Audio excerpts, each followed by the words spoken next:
Welcome to God's Own TV. Almighty God will grant your request. Evangelist Mike Bamloye warns of potential harm from children's cartoons, calls for parental vigilance. Popular filmmaker and Mount Zion Faith Ministry founder, Evangelist Mike Bamloye, has raised an alarm to parents over the potential negative impact of children's cartoons on their children.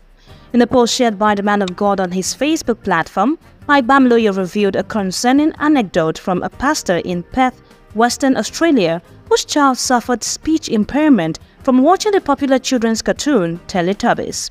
According to him, the pastor noticed that his child started communicating in a way that mimicked the characters in the show all of a sudden, leading him to nodding more often than using his speech. Mike Bamloye, while emphasizing on the dangers of cartoon content on children, clarified that he wasn't against children watching entertaining movies and cartoons, but he stressed on the need for parents to be mindful of the content their children are exposed to and not get carried away with only praying and fasting while their children are perishing.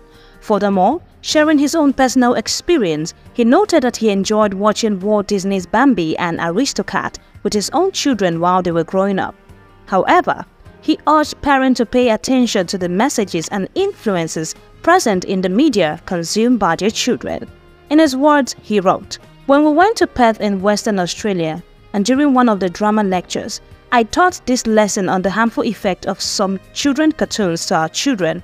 One of the pastors confirmed that the addictive watching of a children's cartoon Teletubbies nearly impaired the speech of his little child. He suddenly discovered that his little child no longer talked fluently, but preferred nodding, shaking his head, or grunting, just like those characters in Teletubbies, until someone whose child had once been affected told him to stop his child from watching that particular cartoon. Am I against our children watching interesting children movies and cartoons? No. Up to now, I still love Walt Disney's Bambi and Aristocats, and some few others I had sat with my children and watched when they were growing up. But the import of this post is, we should not be praying and fasting for open doors and neglect to watch out also for the subtle ways the devil invades the heart of our children too. May the Lord give us wisdom." Meanwhile, in another post, Mike Bamloye shared the comment of one of his followers who had a feel of the negative impact of cartoons on her child. The follower, identified as Chinwe Uba, wrote, "As parent, we should always tread with caution. My son was watching Power Rangers, but was always using his sister as a punching bag after watching the Rangers. I have to stop him from watching it because of the negative impact on him."